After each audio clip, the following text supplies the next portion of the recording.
Cette semaine, à Conversation autour d'un chapeau, on vous présente les années 1900 avec un chapeau tout à fait particulier, chapeau du travailleur, le béret.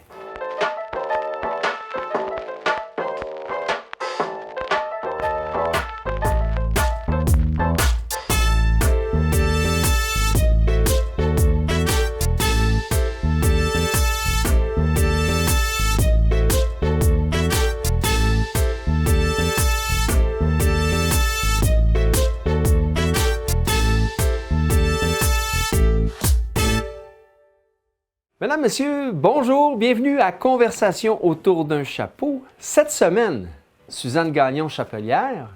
Dans le rôle d'une tisserane de l'usine Ayers et je gagne 13 sous de l'heure. Robert Simard, historien, et moi, je joue le rôle d'un constructeur de barrage. Suzanne, en tant que constructeur de barrage, bon, tu vois, j'ai mis les attributs. Bon, je porte un béret. Hein? Des fois, les travailleurs portaient des chapeaux avec des palettes un peu plus larges, tout dépendant s'ils faisaient des gros soleils et tout ça.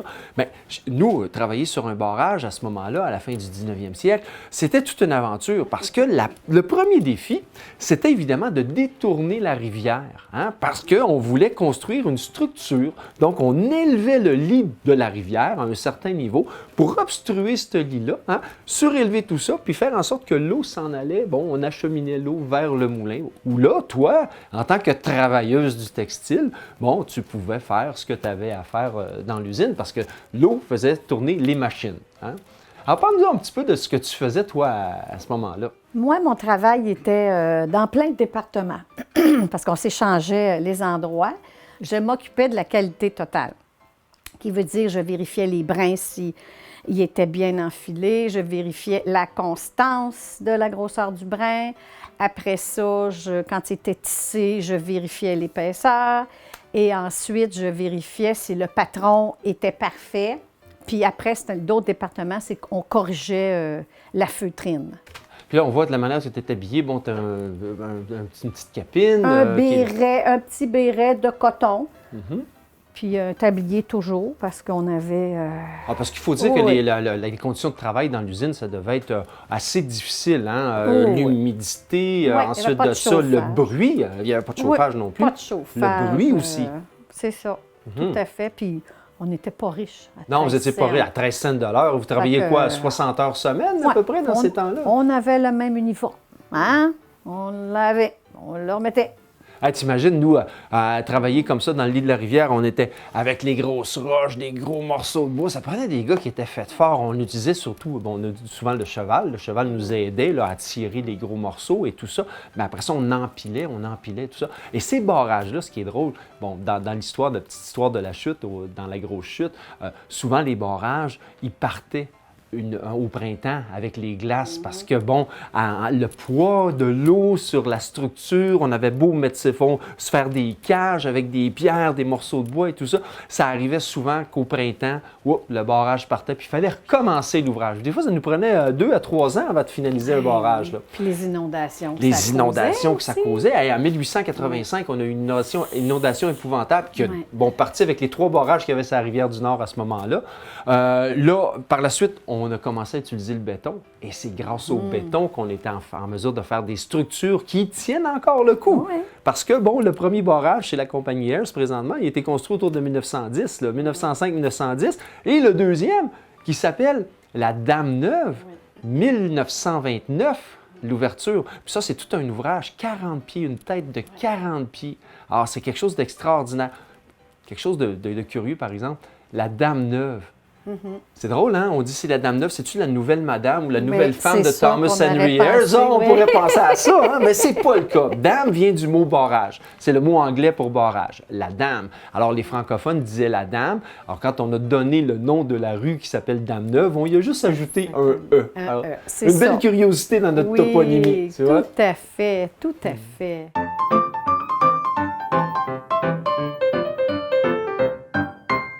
Suzanne, moi, j'ai une question pour toi. En fait de chapeau, hein, des fois, on se retrouve avec des chapeaux ou des coiffures qui sont unisexes. Est-ce que tu pourrais m'en nommer un ou une coiffure qui est unisexe? Béret. Le béret. Le béret, écoute, c'est... oui, Le béret, c'est vrai que c'est pour unisexe, hein? tout le monde, Ouais. oui. Et de toutes les façons qu'on peut le porter. Puis est-ce que c'est c'était quelque chose qui personnalisé. était plus... bon, moi, j'en porte un ici sur la tête, là, présentement, que tu as fabriqué. Est-ce que c'est quelque chose que... Bon, ce sont les travailleurs principalement qui portaient ça ou encore... Oui, principalement les travailleurs? principalement à l'époque, les travailleurs, oui. Bien, je vais te surprendre, moi. Tu sais que le béret a été porté par les militaires aussi. Oui, Hein? Parce que Oui. ça a fait, bon, pendant longtemps, certains corps de l'armée portaient le béret. On pense pendant la guerre de 1812, ici, il y a probablement des fusiliers d'Argenteuil qui ont porté le béret Oui. hein? Quand ils ont été se battre contre l'invasion des Américains sur le Canada. Et ensuite de ça, je pense à un personnage célèbre qu'on trouve souvent sur des T-shirts, là, tu sais, qui fait partie de la grande révolution cubaine. Tu connais son nom? oui. Che Guevara, hein? Che Guevara. Che Guevara, oui, il portait le c'est- béret aussi. Oui, hein? tout le temps, C'est tout ça. le temps, comme comment on dit, révolutionniste? Ouais, un révolutionnaire. Un hein? révolutionnaire, plutôt. c'est ça. Et là, tu sais, on est installé quelques bérets ici, puis Oui. ça, c'est un béret qui est très moderne, puis Oui. j'aimerais savoir pourquoi... Qu'est-ce qui fait qu'on a ici, là, sur le béret, cette espèce de centre-là? Est-ce que ça veut dire qu'on part le tissage du centre ou comment ça fonctionne? Oui. Dans l'usine, en tout cas, encore là, c'est des bras qui tricotent les chapeaux. C'est des brins, ça part, puis il y a un modèle spécial. Puis, il y a comme deux étages. Alors, il est tenu par son petit brin, ici, en fait. Il est tenu par le petit brin. Puis après ça, c'est tricoté, tricoté, tricoté, tricoté. À un moment donné, c'est flasque, OK? C'est du brin de... Dans le temps, c'était du brin de laine encore, là. Et après, on coupe cette masse-là. Elle s'en va se faire peser, puis c'est grand, là. OK? Elle s'en va se faire peser. Puis après ça, c'est un grand rond, si on veut. Et dans un autre département, on ramasse la calotte et on la retourne à l'envers et on rabat le contour. OK? On rabat le contour parce que le centre, il faut qu'il soit plus petit. OK. OK? Parce que c'était replié, ça. C'est replié. Fait que là, si, OK. mettons, là, je te passe là, mon fameux béret que tu as C'est fabriqué. ça. Là, Lui, puis- je l'ai fait plus Hein? à la moderne, Plus si à la on moderne, veut. puis vois-tu, Oui, moi, alors voilà. vais Donc, mettre cette coiffe-là c'est sûr ici, que là, le comme ça, rond... là. Oui, le rond ici, c'est le rond de tête. OK, à la base. Mais il est dans un morceau. OK. OK, à l'époque, c'était comme ça. Ils mettaient ça comme ça. Et puis, ils venaient mettre le rond. OK. Moi, j'ai rajouté ici une bande. Là, Une bande, pour faire OK. un peu plus moderne. OK. Ensuite, quand ça, c'était vraiment... Écoute, là, c'était grand de même, là, la calotte, là, un court plié. Là, ça s'en allait dans des espèces de foulage. Là, c'était laver, laver, laver, presser. Après ça, on le laissait sécher, puis il rapetissait. Il rapetissait vraiment. Puis après ça, ben, tu avais la couture. C'était encore des aiguilles. Il prenait l'intérieur du bord.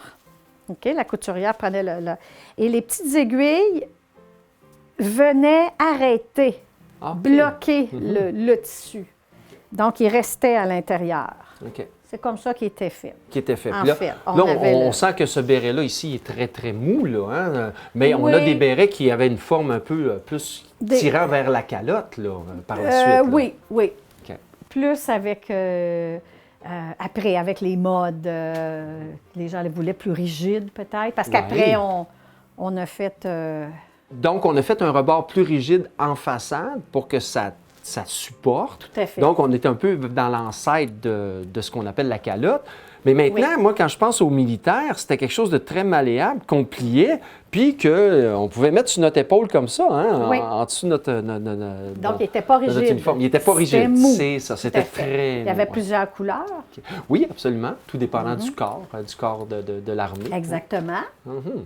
Alors, ça a été des rouges, ça a été des verts, ça a été même des blancs. Même des blancs. Hey, quand on pense au Québec, on avait les bérets blancs. Oui. Hein? Ah, c'est toute une autre époque, si on peut Ah dire. oui, Hein? Une époque oui. où la religion était très, très, Tout très à présente. fait. Et je pense que ce mouvement-là existe encore aujourd'hui. Oui. On les voyait débarquer avec leurs bérets blancs. Là, Tout à fait. Et le béret revient à la mode, autant que le chapeau. Vraiment dans toutes les coloris, des couleurs, comment tu appelles ça, là? J'ai oublié le nom.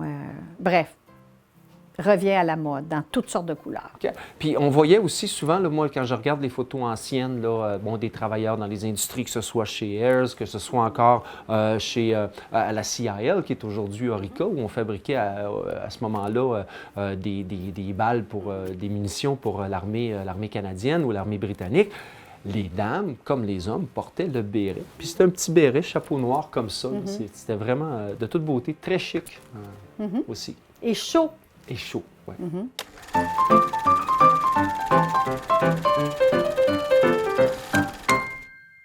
Alors, Suzanne Gagnon, chapelière, on parle aujourd'hui de la fabrication du béret. Alors, toi, dans ta façon dont tu construis le béret en tant qu'artisan, tu procèdes d'une manière un peu différente hein, de ce qu'on avait expliqué là, dans la production industrielle. Là. Celui que toi, tu as, c'est exactement. C'est plus une façon industrielle parce qu'il est arrondi. C'est un grand rond qu'on a retroussé vers l'intérieur. J'en fais également.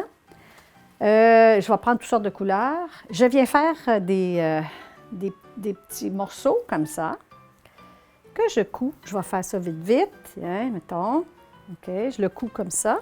Je viens assembler 3 côtés. OK. J'assemble 3 côtés. Disons que j'assemble lui également, qui s'en va comme ça. Je fais 3 morceaux, 6 morceaux, puis je vais les virer à l'envers. OK, que ça va faire une forme. OK. OK? Une forme molle. Après ça, je vais venir y mettre une petite bande alentour. Que tu vas coudre, là. Ce sont des bérets qui sont cousus, en fait. OK? Disons que ça, c'est une partie de mon béret. Ça va être cousu comme ceci. Et il va se porter de toutes les façons. Il y a tellement de bérets aujourd'hui. Il y en a, là, que tu peux porter. Il va être plus grand sur le top, il va pendre plus vers le front. Il y en a qu'on va mettre plus par en arrière. Plus en arrière. Mais majoritairement, il est cousu, le béret. Aujourd'hui, là, il est cousu. Ah, ben, merci, Suzanne.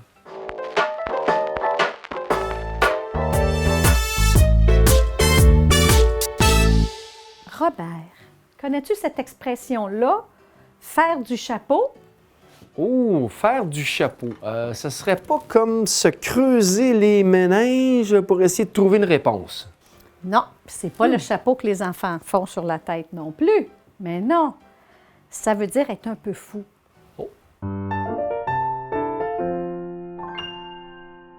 Merci d'avoir été des nôtres et on vous convie à une prochaine rencontre, une prochaine conversation autour d'un chapeau.